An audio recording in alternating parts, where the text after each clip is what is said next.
તો તું તારા પપ્પાની આ વાત નહીં માને એમ જ ને? તારે તારી મનમાની જ કરવી છે એમ ને? પપ્પા, જે પણ હું નિર્ણય લઈશ એ તમારા વિરુદ્ધમાં નહીં લઉં. હું તમને ઠીક લાગે એ રીતે જ લઈશ, પણ મને એકવાર દેવને મળવા જવા દ્યો. એ વ્યક્તિ સાથે સંબંધ તો પૂરા હવે હું કરીશ. જોજે હો દીકરા, મળીને બધું પૂરું કરી નાખીશ. દીકરા તું જે કંઈ નિર્ણય લઈશ ને એ મને ગમશે હો દીકરા, ગમશે મને.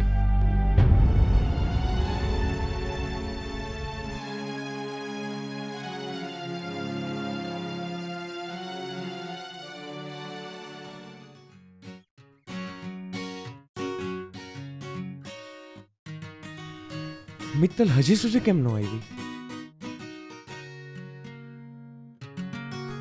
આ છોકરીને રાહ જોડાવાની આદત જશે.